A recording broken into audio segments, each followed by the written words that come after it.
ॐ नमः सिद्धेभ्यः। नमः श्रीवर्धमानाय निर्धूतिकलिलात्मने सालोकानां त्रिलोकानां यद्विद्यादर्पणायते यद्विद्यादर्पणायते। बोलिए अहिंसा परमो धर्म की। बोले आचार्य गुरुदेव भगवान श्री विद्यासागर जी महाराज की। आचार्य समय सागर जी महाराज की। साहो समाधि भावना की।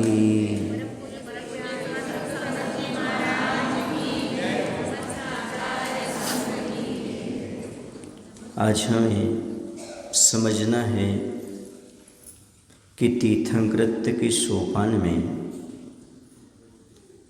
उस यात्रा में एक कड़ी और जुड़ेगी, यानी गुणों का विकास होता चला जाएगा। और जब गुणों का विकास होता चला जाएगा तो एक दिन वहाँ तीर्थंकृत्य यात्रा पूर्ण होगी। क्योंकि विशेष महान व्यक्तित्व जो अनंत गुणों के धारी बनने वाले हैं, उनके अभी वर्तमान में कितना कैसा पुरुषार्थ करना पड़ता है, ये समझने की आवश्यकता है। तो साधु समाधि भावना क्या चीज़ है, ये समझने से पहले ये समझें साधु कौन है। साधु किन्हें कहें? आत्मनः साधयतीति साधु। जो आत्मा की साधना में निरंतर लीन रहते हैं उन्हें साधु कहते हैं। विषयाशा वशातीतो निरारंभो परिग्रह ध्यान ध्यान तपोरक्तस्तपस्वीशा प्रशस्यते। जो विषयों की आशा से रहित हों, आरंभ और परिग्रह से रहित हों, जो ज्ञान ध्यान तप में लीन रहते हैं, उन्हें साधु कहते हैं। आत्मा की साधना में अर्थात सम्यक दर्शन, सम्यक ज्ञान, सम्यक चारित्र की धनी होकर के और अपने अंतरंग में आत्म तत्व को साधने में लगे रहते हैं, वह साधु परमेष्ठी कहलाते हैं। जो धर्म ध्यान और शुक्ल ध्यान के माध्यम से अपनी यात्रा पूर्ण करते हैं, अर्थात धर्म ध्यान और शुक्ल ध्यान को ध्याने वाले जो होते हैं, ऐसे वह साधु परमेष्ठी कहलाते हैं। साधु परमेष्ठी कहलाते हैं। अब साधु समाधि क्या चीज़ है? तो चित्त के अंदर जो या चित्त का जो समाधान है, उसका नाम समाधि है। चित्त का समाधान क्या है? दो बातों से समझेंगे। एक समता है और दूसरा है समिति। अंतरंग में क्रोध आदि कषाय राग द्वेष आदि उत्पन्न नहीं होने देना सुसमता है। और बाहर में समिति अर्थात चलने उठने बैठने भोजन आदि शयन आदि करते समय, उपकरण उठाते रखते समय किसी जीव की हिंसा नहीं होना, व्रतों का निर्दोष पालन करना स्वी समिति है। और जहाँ पर अंतरंग के परिणाम बने रहें शुद्ध और बाहर की चर्या शुद्ध बनी रहे, उसी का नाम है समाधि। समाधि का अर्थ ऐसा मत लेना कि अंत समय की बात कही जा रही है। समाधि का अर्थ है हर समय शांत परिणाम बना रहना। क्योंकि समाधि तो एक बार हो जाती है जीवन में, लेकिन साधु समाधि का अर्थ ऐसा नहीं है। साधु समाधि का अर्थ है जीवन भर अपने परिणामों की संभाल करना। ये स्वतः साधु अपनी संभाल करता है। फिर श्रावक का या अन्य साधु का साधु के प्रति क्या कर्तव्य होता है? तो उस समाधि का अर्थ ही है आपत्ति का निवारण। जब दूसरा दूसरे के प्रति करेगा तो आपत्ति का निवारण का नाम समाधि है। और जब स्वयं साधु अपने में करेगा तो समता और समिति के साथ रहना समाधि कहलाएगी। एक तो अपने आप को स्वतः ही राग द्वेष से बचाए रखना, हमेशा शांत परिणाम बनाए रखना, कर्म बंधन ना हो ऐसी सावधानी बनाए रखना, बाहर से व्रतों का निर्दोष पालन करना और अंतरंग में किसी भी प्रकार का विकारी भाव उत्पन्न नहीं होने देना, ये कहलाती स्वयं साधु की अपनी समाधि। ध्यान रखना, इसके लिए बहुत साहस चाहिए पड़ता है, मजबूत श्रद्धा चाहिए पड़ता है और स्वाध्याय की प्रवणता चाहिए पड़ती है। यदि स्वाध्याय सही नहीं है तो राग द्वेष से नहीं बच सकते, मन की एकाग्रता नहीं बना सकते, मन को विकारों से ऊपर नहीं उठा सकते। मन को विशुद्ध बनाने का सबसे अच्छा तरीका यदि कोई है तो स्वाध्याय। वो साधु विचलित हो जाते हैं, उन साधु का वर्तमान समाधि से रहित हो जाता है जो स्वाध्याय नहीं करते, क्योंकि विषमताओं में भी समता कैसे धारण करें, इसका नाम समाधि है। तो विषमताओं में समता यदि किसी माध्यम से आएगी तो मात्र शास्त्र स्वाध्याय से, मनन और चिंतन से अपने आप आ जाएगी। मनन चिंतन जो 24 घंटे चलता रहेगा तो कर्म का उदय भी आएगा तो उसको अप्रभावित बना रहेगा। मन में विकारी भाव उत्पन्न नहीं हो पाएंगे, क्योंकि मन का तो एक विषय है, मन को कुछ ना कुछ चाहिए। आप लोग कहते हो खाली घर शैतान का और खाली मन भी शैतान का, इतना तो बोलते पर भरा मन नहीं बोलते आप लोग। भरा मन भगवान का। यदि खाली है तो शैतानी करेगा, कहीं न कहीं राग द्वेष में पड़ जाएगा, कहीं न कहीं अशांत परिणाम हो जाएंगे। और यदि भरा हुआ मन है तो भगवान का भरा हुआ, अर्थात मन को कहीं ना कहीं अच्छी जगह लगाने का प्रयास करो, या तो व्रतों के पालन में, ध्यान में, स्वाध्याय में, आवश्यकों में पूर्ण रूप से लगाए रखना। ये अपने आप में समाधि मानी जाती है। समाधि का अर्थ अंत समय नहीं, जीवन भर रत्नत्रय का पालन अच्छी तरह से हो, ये भी समाधि है। वो समाधि संलिखना है जो जीवन के अंत समय तक व्रतों को पहुंचा देना। वो व्रतों की समाप्ति हो गई, यानी पूर्णता हो गई, ये कहो, समाप्ति न कहते पूर्णता कह दो, व्रतों की पूर्णता हो गई, वो समाधि। लेकिन जब तक आप जीवन में चल रहे हैं, जब तक साधना कर रहे हैं, तब तक आपके परिणामों को निर्मल बनाए रखना ये अपने आप की स्वयं की जिम्मेदारी होती है। साधना में स्वयं को साधक बनना, ऐसी चीज़ों से बचना, ऐसे निमित्तों से बचना जिसके कारण हमारी कषाय उद्रेक को प्राप्त हो, हमारी इंद्रियां उच्छृंखल हो जाए, हमारा मन विकारमय हो जाए। ऐसे निमित्तों से लगातार बचते रहना ये अपने आप में साधु की स्वयं की समाधि मानी जाती है। एक संस्मरण आपको सुना रहा हूँ। भोजपुर से भोपाल शहर की ओर विहार हो रहा था। आचार्य से प्रायः बड़े बड़े शहर में जाने से घबराते थे, बड़े बड़े शहर में जाना पसंद नहीं करते थे, क्योंकि चर्या का पालन निर्दोष होना बड़ा मुश्किल होता था।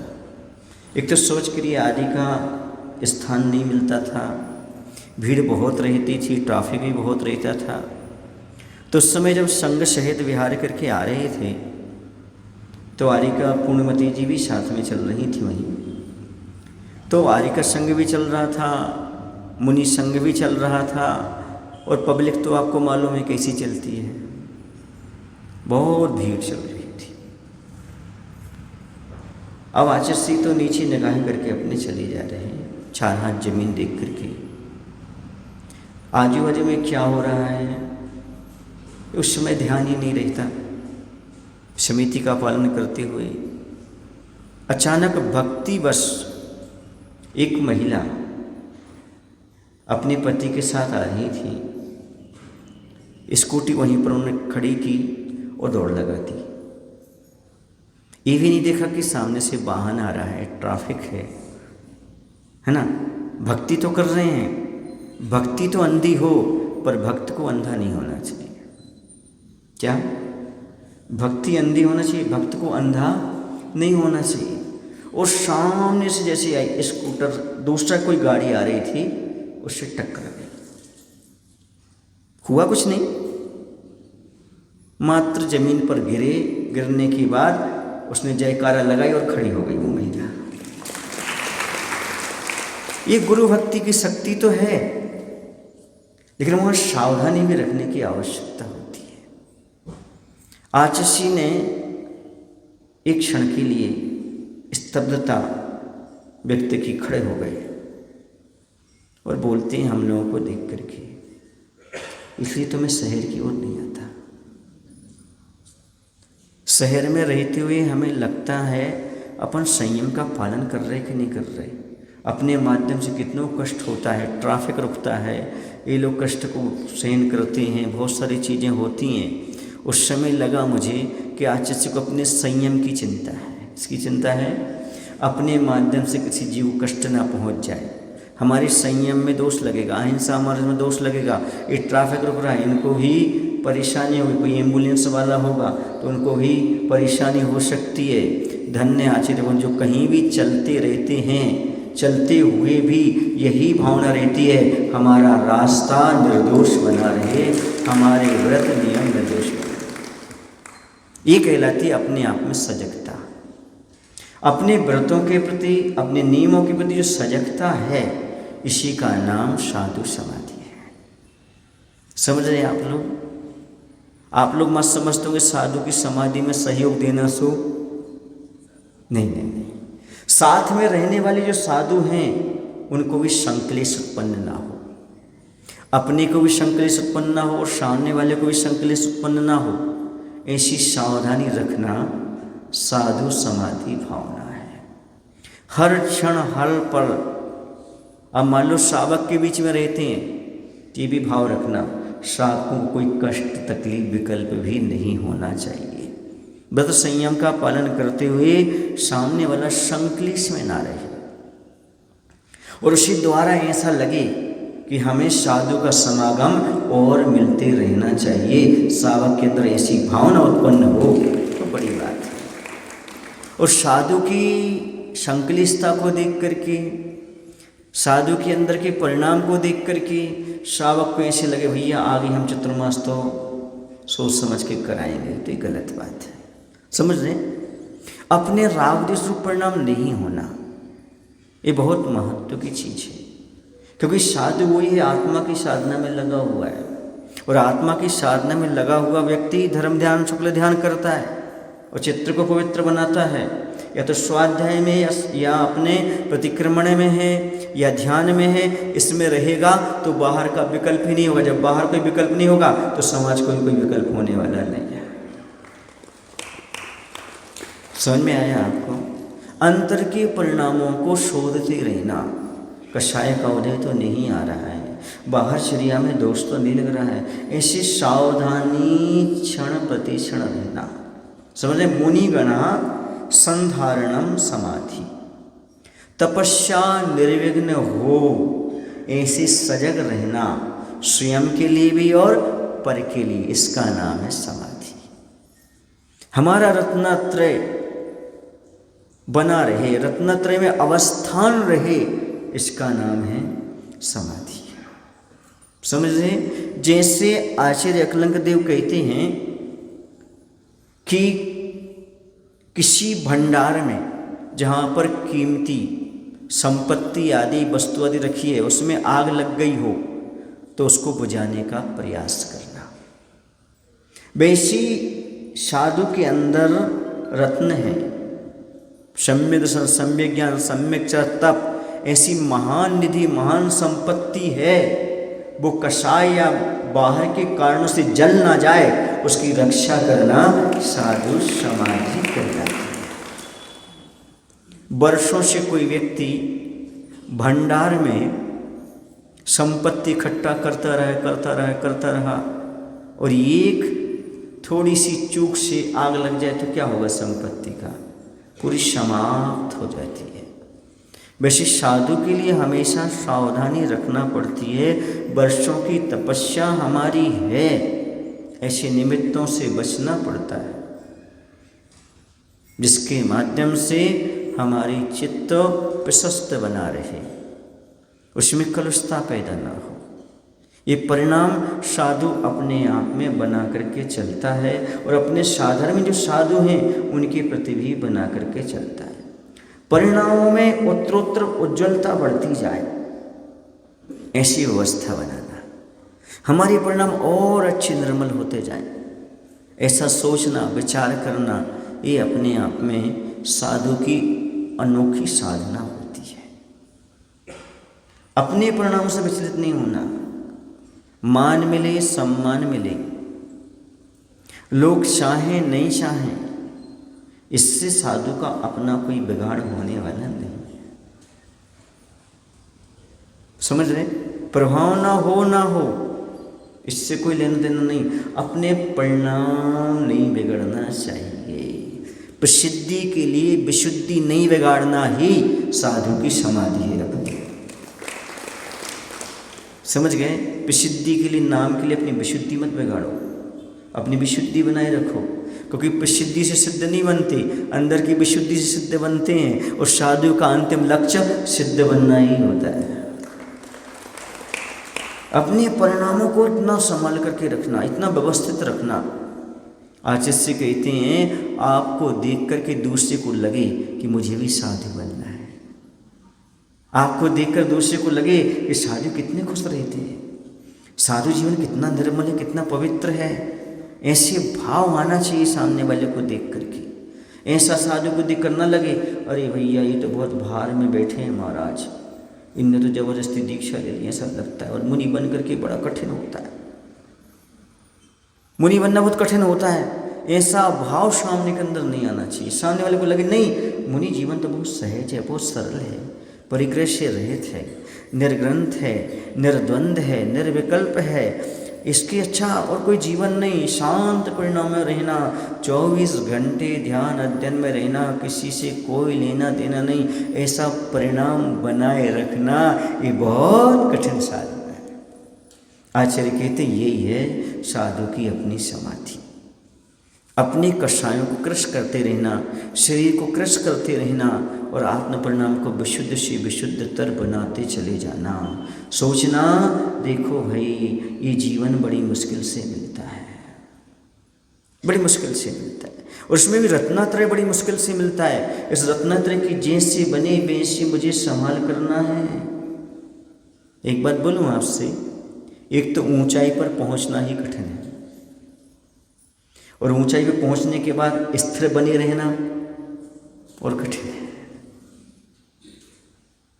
बहुत साहस चाहिए, दृढ़ता चाहिए, और जन शासन के प्रति समर्पण चाहिए, और जिन लिंग के प्रति बहुमान चाहिए, तभी ऐसा हो सकता है। कैसा बहुमान चाहिए? ये वो मुनिव्रत है, वो साधु जीवन है जो गौतम स्वामी ने अंगीकार किया था। वो है जो आदिनाथ से लेकर के महावीर 24 तीर्थंकरों ने इसे ग्रहण किया था।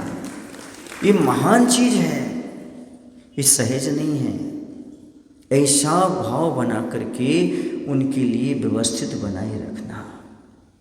ये तो हमने आपको बता दी मुनि महाराज की अपनी समाधि। अब आप भी ग्रस्त हो और आप भी सोचते हो तीर्थंकर पर कितने बंद हो सके, तो ग्रस्त कैसे करेगा?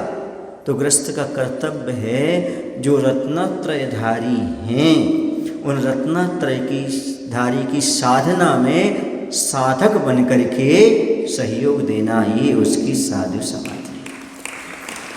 अपने समाज में कोई साधु रह रहे हैं, उस समाज में आपस में कोई घटनाएं घटती हैं, तो साधु को ना बता करके वही घटनाओं को समाप्त कर देना, साधु को निर्विकल्प रखना, ये भी साधु समाधि। उन पर कोई आपत्ति ना आने देना, आपत्ति का निवारण करना, ये साधु समाधि कहलाती है। गृहस्थों का, श्रावकों का कर्तव्य होता है एक तो रत्नत्रधारी पंचम काल में मिलना बहुत दुर्लभ है, और जैसे तैसे मिले हैं तो आपको ऐसा भाव बनाना है उन पर कोई आपत्ति ना आए, और यदि कदाचित आ जाए तो तन मन धन सब कुछ समर्पित कर देने, लेकिन उनकी आपत्ति को दूर करने का भाव करना। ऐसा नहीं है कि आप इंतजार करो, साधु समाधि करते नहीं, आप इंतजार करो जब महाराज पर आपत्ति आएगी हम दूर करेंगे तो हम साधु समाधि भावना भाएंगे। ऐसा नहीं, आपत्ति आए ही ना, ऐसे वातावरण का निर्माण करके रखना। यदि साधु नगर में निकल रहे हैं तो 10-20 लोग साथ में हों, समझ रहे, जंगल जा रहे हैं 10-20 लोग साथ में हों, रात्रि में वहाँ पर हों तो वहाँ पर अच्छी व्यवस्था हो, सब प्रकार की चीज़ें पहले व्यवस्थित कर दो ताकि आपत्ति आ ही ना पाए। ये साधु समाधि है। मायने समझ रहे हैं आप लोग इसको? जी महाराज जी समझ तो रहे हैं, सुनने में बहुत अच्छा लगता है लेकिन धारण करने में थोड़ा सा कठिन लगता है। ये वातावरण का निर्माण करना ऐसा, क्योंकि चेतना में गुण है, हमारी आत्मा में गुण है। ऐसा करने से क्या होगा? यदि हम साधु के गुणों की रक्षा करने के लिए व्यवस्था बनाएंगे तो वो गुण हमारे अंदर भी प्रकट हो जाएंगे। हम साधु नहीं बन सकते तो कम से कम साधु की सेवा तो कर सकते हैं। साधु के जो गुण हैं उनके पालन में सहयोगी तो बन सकते हैं, उनकी परिणामों को निर्मल बनाने में हम सहयोगी तो बन सकते हैं। साधु के जीवन में आई हुई आपत्ति का निवारण करने में हम सहयोगी तो बन सकते हैं। वैयावृत्ति के माध्यम से कर सकते हो, गुणानुराग पूर्वक कर सकते हो, और भी कई कारण ऐसे हैं जिनके माध्यम से आप सजग रह करके उन्हें शांति व्यवस्था बनाए रख सकते हो। ऐसा कोई काम नहीं करना जिससे उनके यहाँ कोई विकल्प उत्पन्न हो। देखिए कई बार बड़ी आपत्ति नहीं आती, पर महाराज जी जहाँ ठहरे हैं उसी धर्मशाला में बारात आ जाती है, उसी में और मनोरंजन के कार्यक्रम होते हैं, उस समय उसको डिले करवाना नहीं। साधु आ गए हमारे नगर में, अब नहीं, चाहे कुछ भी हो जाए, चाहे पहले से बॉन्ड हो, भाई हम बॉन्ड पर पहले लिख के देंगे, इतनी तारीख को हम धर्मशाला दे तो रहे हैं रिजर्वेशन में, लेकिन यदि साधु आ जाएंगे तो हम खाली करवा लेंगे, कंडीशन के साथ देना, तभी आप सही पालन कर पाएंगे। जैसे यहाँ पर था, चतुर्मास का माहौल था, कुमार भाई बोल रहे थे महाराज जी हमने पहले ही कह रखा था भैया चतुर्मास में हम किसी को धर्मशाला देने वाले नहीं हैं, और आज देखो 16 दिवसीय आपका अनुष्ठान हो रहा है, कितना आनंद आ रहा है, कितना आनंद आ रहा है, धर्म लाभ हो रहा है। ऐसी अनुकूलता बना करके चलना, पेशों के कारण कभी भी साधु के प्रति आपत्ति पैदा नहीं करना। समझ में आ रहा है? ऐसे भाव बना करके आप रखो, जैसे बने वैसे हमें काम करना। अब जैन आगम में बहुत सारे उदाहरण मिलते हैं। त्रियंचों ने भी मुनि महाराज की आपत्ति दूर की, मनुष्यों की तो बात दूर रही, त्रियंचों की। आचार्य समंतभद्र महाराज ने मनुष्यों का नाम नहीं लिया क्योंकि मनुष्य का तो काम ही है, लेकिन त्रियंच के अंदर भी ऐसे भाव पैदा हो जाए। वो कैसे हैं? तो एक मालवा प्रांत में एक घट नाम का नगर था, उसमें 2 दोस्त कह लो रहते थे। एक का नाम था देवल जो कि जाति से कुम्हार था, दूसरा था धर्मिल जो कि जाति से नाई था। इन दोनों की आपस में मित्रता थी। अब इन दोनों की मित्रता थी तो उन्होंने सोचा क्यों ना आप परोपकार का काम कर लिया जाए। इन्होंने उस धन का सदुपयोग करना चाहा और एक धर्मशाला का निर्माण करा दिया। जब धर्मशाला का निर्माण करा दिया तो दोनों की विचारधारा थोड़ी अलग थी, लेकिन सेवा के भाव दोनों के थे। तो आने जाने रास्ते में जो कुछ भी आता था तो लोग ठहर जाते थे। तो उस समय जब धर्मशाला के पास दिगंबर साधु का गुजरना हुआ तो वहाँ पर उस समय देविल था। देविल ने क्या किया, मुनिराज से निवेदन किया, महाराज आप इस धर्मशाला में ठहर जाइएगा। महाराज धर्मशाला में आकर के ठहर गए। देविल चला गया। संध्या का समय था, अंधेरा होने को था। ये इसके जाने के बाद धर्मिल आ गया। उसने कहा, इन साधु को यहाँ किसने विराजमान कराया? उसने उनको हाथ पकड़ करके बाहर कर दिया। महाराज सामने एक चबूतरी पर बैठ गए, क्योंकि रात्रि में मुनिराज चलते नहीं, जीव हिंसा होती है, तो वहाँ बैठ गए ध्यान में। खूब सर्दी का समय था। महाराज ने सर्दी को सहन किया, मच्छर भी हो सकते उनको भी सहन किया, और ध्यान मुद्रा में ही पूरी रात्रि निकल गई। महाराज तो वहाँ बैठे रहे। सुबह सुबह देविल आ गया। अब दोनों का आमना सामना हो गया, धर्मिल का और देविल का। बोलिए बताओ, महाराज को बाहर किया किसने?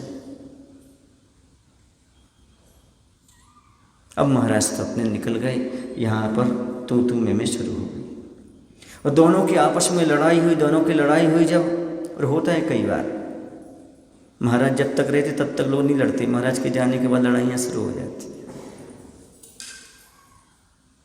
जब दोनों के दोनों लड़ते लड़ते इतने लड़े वो दोनों मर गए। देविल भी मर गया और धर्मिल भी मर गया। मर करके दोनों के दोनों जंगल में तरेंच हुए। देविल का जो जीव था वह शूकर हुआ, जंगली शूकर, और जो धर्मिल का जीव था वह शेर हुआ। अब जो शूकर था वह एक गुफा में रहता था। वहाँ पर उसके पुण्य युग से कह लो, जैसी भी स्थिति में कहो, 2 मुनिराज वहाँ पर आए।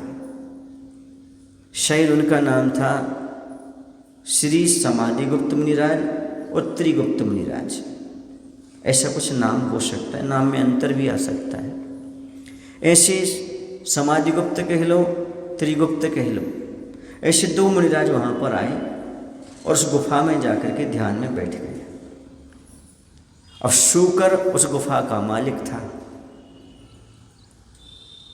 शूकर ने जाकर के देखा, उसे पूर्व भव की याद आ गई कि ऐसे मुनिराज की मैंने व्यवस्था की थी, धर्मशाला में स्थान दिया था। तो शांत परिणाम से जाकर महाराज पास बैठ गया। महाराज ने उसको उपदेश दिया, कुछ उसने व्रत भी लिए। बहुत खुश हुआ कि पिछले भव में भी महाराज मिले और इस भव में भी हमें महाराज मिल गए। लेकिन वो शेर वहीं था, उससे गंध आ गई, क्योंकि मनुष्यों की गंध आ जाती है, उसके खून की गंध आ जाती है मनुष्यों की। उसको वो वहाँ से भागता भागता गुफा की ओर आया, दहाड़ मारता हुआ।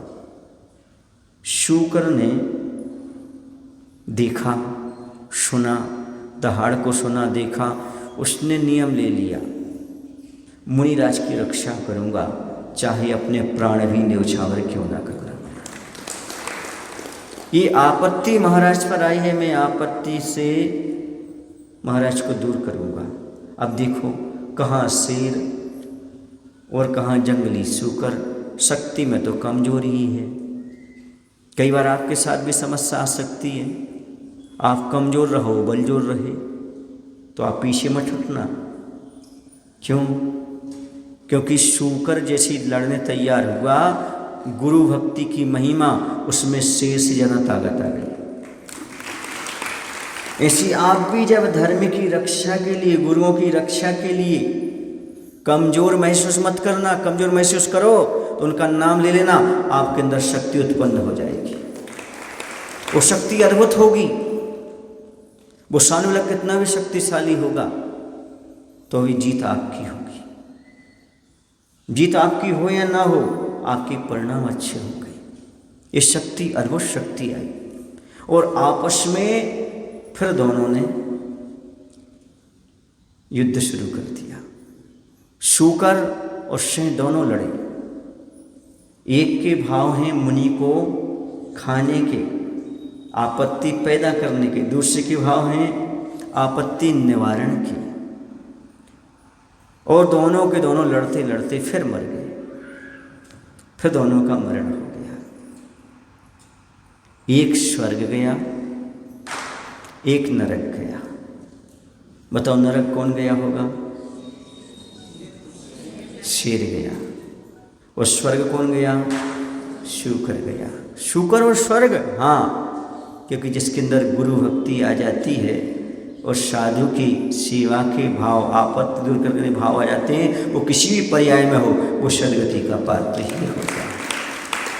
भले मरण हो गया, अभी तो शूकर की पर्याय थी, अब तो बेकृत शरीर आ गया। इतना सुंदर शरीर कौन बन गया? वो देव बन गया।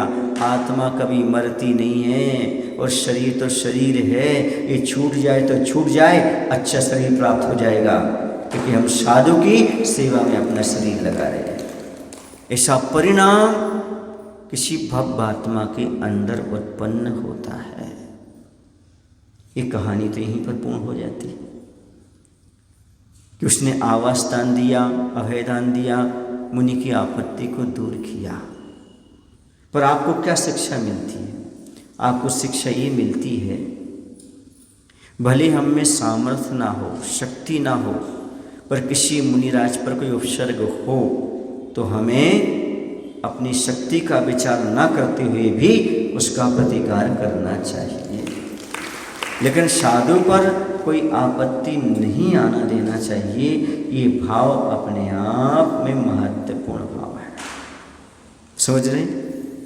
मुनि महाराज के ऊपर आई आपत्ति का निवारण करना हमारा परम कर्तव्य, परम धर्म है। और ऐसा करने से अभी तो स्वर्ग मिला, आगे चल करके क्या कह रहे हैं? ये तीर्थंकर प्रकृति के बंध में कारण है और ऐसी भावना तीर्थंकर प्रकृति को देने लगी। आगे चल करके भगवान बनना है, इसलिए मुनि महाराज पर आपत्ति नहीं आने देना। आता है तो उसका निवारण करना। आपत्ति कई प्रकार की होती है, उनकी साधना में विघ्न आना स्वास्थ्य के माध्यम से भी आ सकता है, अन्य लोगों के माध्यम से भी आ सकता है। तो ऐसी परिस्थितियों को दूर करना जिसके माध्यम से उनको आपत्ति आती हो, उनको तकलीफ होती हो, उनका संयम में विघ्न पड़ता हो, हमेशा उनके संयम साधना में सहयोगी बनना। जितना बन सके उतना उनके संयम में और साधना में पालन करने में सहयोगी बनना। चाहे कुछ भी न्यौछावर करना पड़े, हमें तो क्या करना? उनके साधना में सहयोगी बनना। ऐसा भाव अपने अंदर एक बार आ जाना चाहिए, क्योंकि साधु के पास बहुत सारी चीज़ें होती हैं, देखने में नहीं बाहर, तो सोचे बाहर बहुत सारी चीज़ें हैं तो वो महाराज नहीं, जिनके पास 10 धर्म होते हैं। क्या होते हैं? जो दृढ़ता से 10 धर्मों का पालन करते हैं, जो सदैव शांत परिणाम से रहते हैं, कर्मबंध से बचे रहते हैं, जो साधर्मी से विवाद नहीं करते हैं, व्रतों में दोष नहीं लगाते हैं, संक्लेश परिणाम नहीं करते हैं। ऐसे महान महान गुणों के धनी हमारे साधु परमेष्टि हुआ करते हैं। उनके गुणों की रक्षा करना, संरक्षण करना गृहस्थ का भी अपना कर्तव्य बनता है। ऐसी धर्मशालाओं का निर्माण करना, ऐसी औषधि आहार आदि की व्यवस्था करना और भी अन्य व्यवस्थाएं करना जिसके माध्यम से उनका संयम दृढ़ होता रहे, उनकी साधना अच्छे से बढ़ती रहे। ऐसे वातावरण को हमेशा बना करके रखना। साधु स्वयं तो अपने आप में सजग रहता ही है, लेकिन शावक भी कभी कभी समझे कर्म के उदय से भी उन पर कोई आपत्ति आ सकती है। वो नहीं चाह रहे, फिर भी कर्म के उदय से व्रतों में दोष आदि लग सकता है, तो उनका अपमान ना करते हुए, निंदा ना करते हुए उन्हें पुनः क्या करना? वैसी योग्य चीज़ें देते करते हुए उन्हें अच्छे व्यवस्थित करना। हे महाराज, ये दुर्लभ चीज़ है, हम तो पालन नहीं कर पा रहे, लेकिन आप पालन कर रहे हो तो हम आपका जितना हमसे बनेगा उतना हम सहयोग देंगे। ऐसा भाव कहना नहीं उनसे, अपने अंदर भाव रखना कि हम उन मुनिराज का क्या करेंगे, क्षमता सहजता बनाए रखें महाराज। ऐसे वातावरण का क्या करना, निर्माण करना। क्योंकि साधु अपनी संभाल करते हुए दूसरे की संभाल करता है। और साधु कौन, सही मायने में तो साधु उन्हें कहा जा रहा है जो स्वयं का कल्याण करते हुए पल के कल्याण की भावना में रत है। परहित संपादन जिनका नाम है, दूसरे का हित कैसे हो इस भावना में लगे हों, वो सज्जन, वो साधु पुरुष, उन पर आपत्ति तो एक आती नहीं, आती है तो कर्म के उदय से उसे दूर करने का अपना भाव बना करके चलना। ये भगवान जैसे हो वैसे हम इनकी आपत्ति को दूर कर सकें, ऐसा सोचना विचार करना। और ऐसा नहीं, भावना किसे कहते हैं, मोहर मोहर, बार बार चिंतन करो, बार बार सोचो, बार बार विचार करो हम कैसे आपत्ति दूर कर सकते, कैसे उनका वातावरण अच्छा स्वच्छ निर्मल बना सकते हैं, ऐसा बार बार चिंतन करना। सोते हुए भी आपको सपने में महाराज दिखें कि हमें महाराज की वैयावृत्ति करना है, महाराज को दान देना है, आहार दान देना है, महाराज के प्रवचन सुनना है, ये अंदर से आपके अंदर स्वप्न में भी आ जाए। निरंतर भावना, बातें बातें बातें, आपको ऐसा लगे सुबह जल्दी जाना है 6 बजे, कितने बजे जाना है, 6 बजे, वातावरण को अच्छा बनाना है, निर्मल बनाना है, ऐसा सोचते रहना। समझ गए आप लोग? क्यों? क्योंकि साधु हमेशा उपलब्ध नहीं होते। पैसा है, संपत्ति है, सत्ता है, ये चीज़ें तो आपके लिए मिल सकती हैं, पर सच्चा साधु हमेशा आपके नगर में उपलब्ध होने वाला नहीं है, बार बार आपको प्राप्त नहीं होते। तो आपको चाहिए, देखो जब हम इतिहास को पढ़ते हैं, ग्रंथों को पढ़ते हैं, तो मालूम पड़ता है बाहुबली जी ने इतनी अच्छी काया कैसे प्राप्त की थी, भीम ने इतनी अच्छी काया कैसे प्राप्त की थी, हनुमान जी को ऐसी काया कैसे प्राप्त हुई थी। तो इन सबको पढ़ो, आपको मिलेगा कहीं ना कहीं इन्होंने पूर्व पर्याय में साधु की वैयावृत्ति की थी, सेवा की थी, उसके परिणाम स्वरूप उनको इतनी अच्छी क्षमता वाला शरीर मिला, इतनी ताकत उनके अंदर आई जिनके सामने कोई लोहा लेने के लिए तैयार नहीं हो रहा है। कारण पूर्व पर्याय में सेवा की है, वैयावृत्ति की है, औषधि दान दिया है, उसका परिणाम ये सारा का सारा हुआ करता है। समझ रहे हैं? हाँ, शरीर सुगंधित हो जाना, वृषभ सेना आदि के शरीर से निहन जल जा रहा है और वो जल से बहुत से लोगों का राजत तक का रोग ठीक हो रहा है। कारण पूर्व पर्याय में मुनिराज को औषध दान दिया, उसका परिणाम यहाँ पर आया। ये सहज भाव नहीं होते, अंतरंग के परिणाम जो होते हैं वो निर्मल होते हैं। और वैयावृत्ति तब करने के भाव होते हैं जब रत्नत्रय दिखता है। साधु दिखेंगे तो तुम कुछ नहीं कर पाओगे, काला गोरा रंग दिखेगा, अस्वस्थता दिखेगी, वैयावृत्ति नहीं कर पाओगे। रत्नत्रय दिखे आपको, नहीं ये सम्यक दर्शन, सम्यक ज्ञान, सम्यक चारित्र के धनी हैं, तभी आपको वैयावृत्ति के भाव पैदा हो सकते हैं। गुणों के प्रति अनुराग जो है वह हमारे लिए इस प्रकार के भाव के लिए प्रेरित करता है।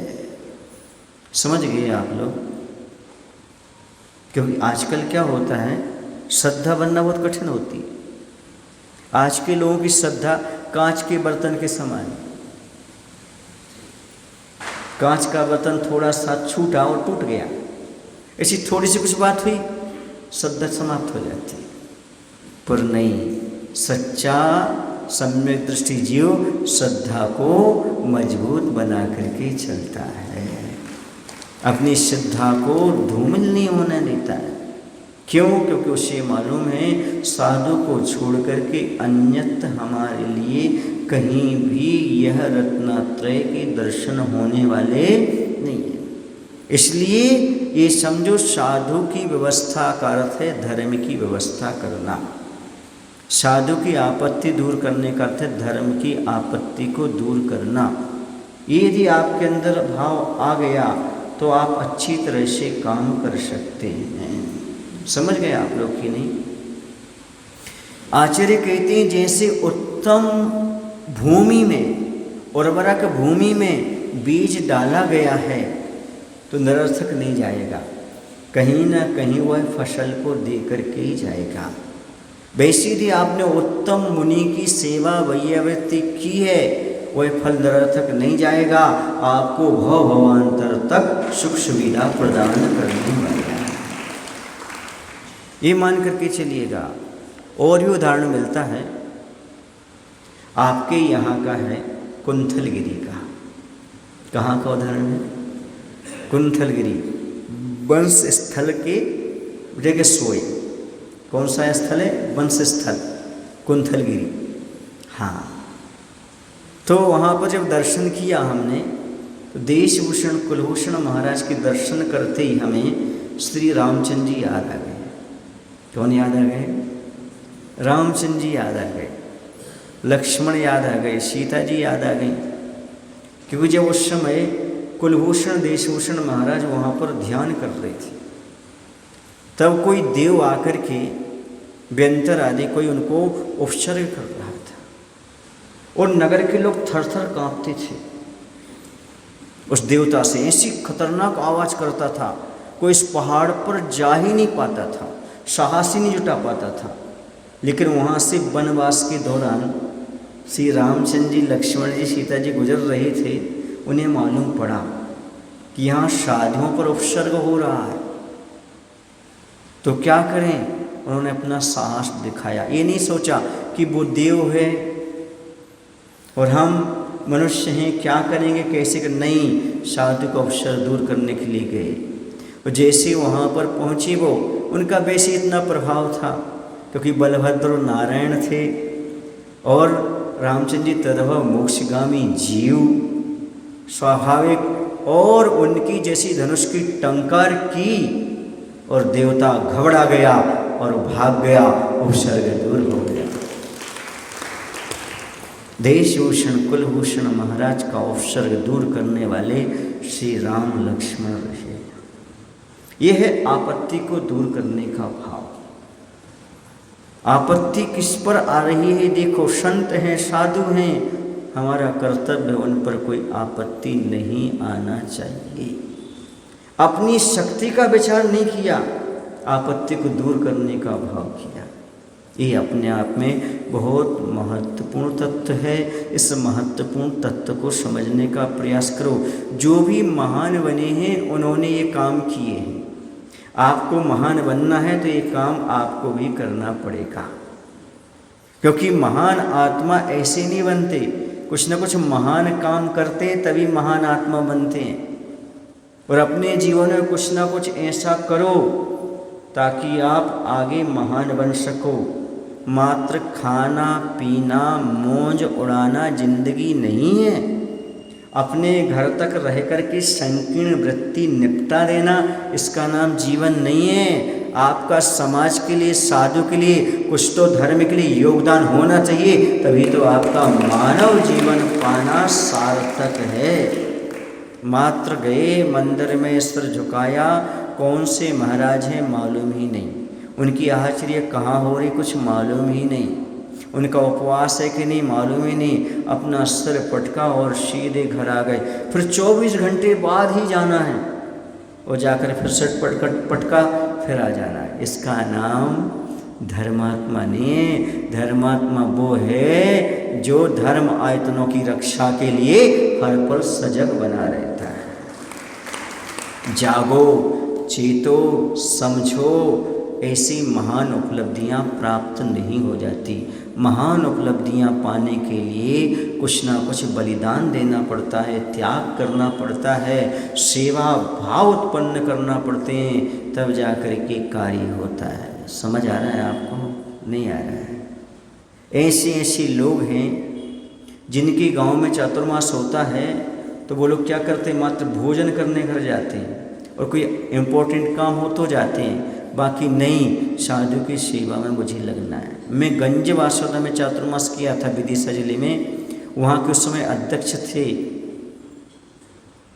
संतोष जी कटारी, अभी हैं वो 24 घंटे वहाँ रहते थे। क्या कौन सी व्यवस्था की जरूरत पड़ती है, वहाँ पर हमेशा रहते थे। मात्र कब जाते थे? मंडी पर, थोड़ा बहुत मंडी का काम था, वहाँ जाते थे, या फिर भोजन पानी करने जाते। वो देखते रहते थे कौन आ रहा है, कहाँ से आ रहा है, कोई आया, उनको भोजन की व्यवस्था करना, उनको ले जाना ला जाना, पूरी व्यवस्था सारी करना, और साधु के पास भी सारी व्यवस्था करना।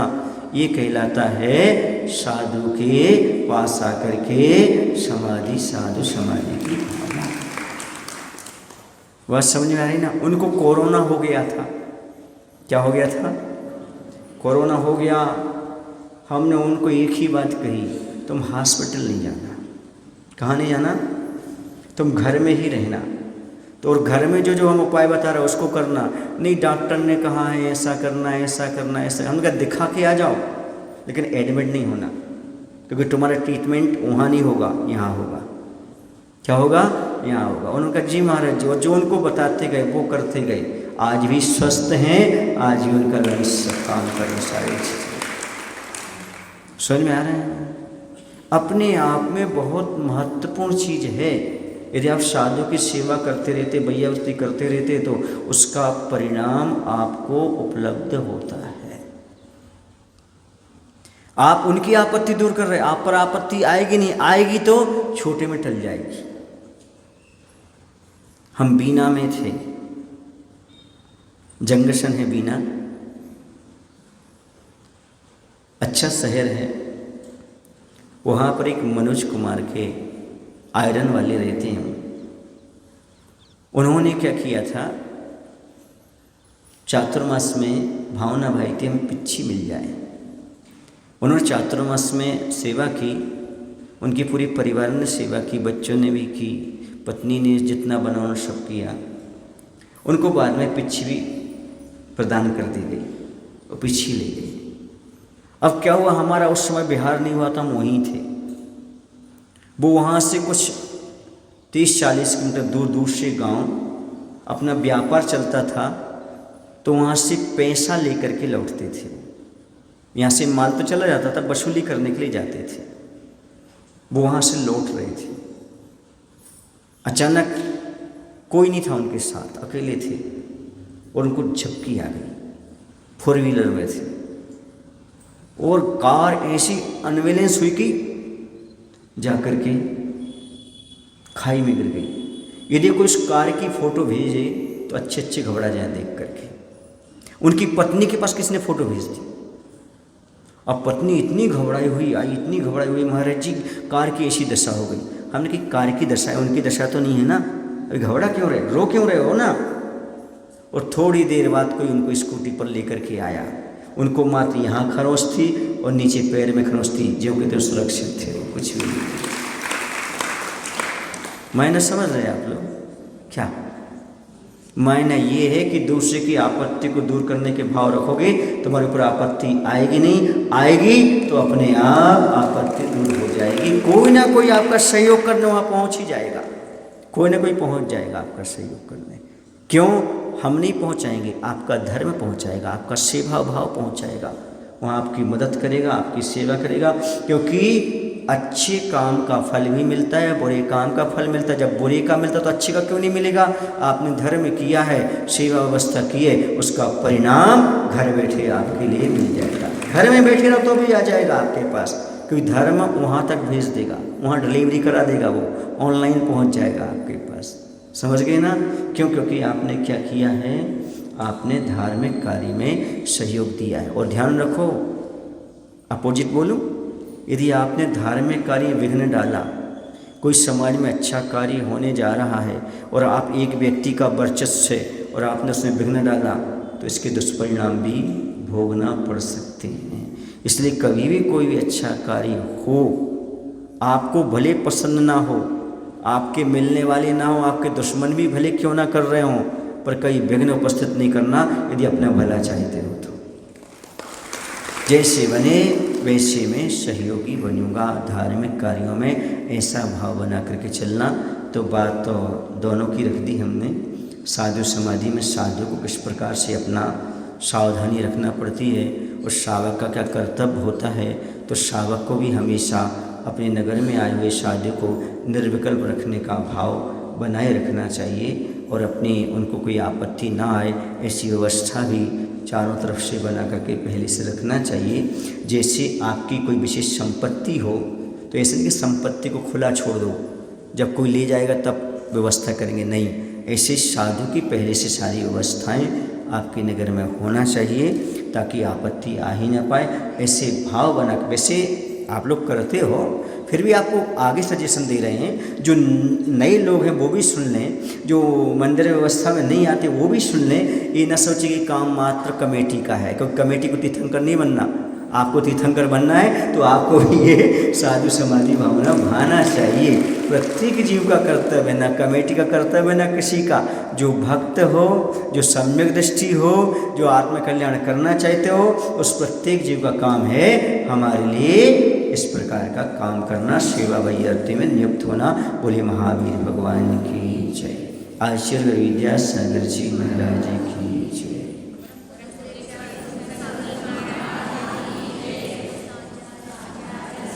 हे प्रभु, हम सभी को इतनी शक्ति, इतनी बुद्धि देने की कृपा करो ताकि हम मन वचन काया से साधु की सेवा कर सकें, कोई भी आपत्ति आने न दें। यदि आती है तो सब कुछ न्यौछावर करके उसका निवारण कर सकें। ऐसी शक्ति, ऐसी बुद्धि देने की कृपा करो। नमोस्तु भगवान। नमोस्तु।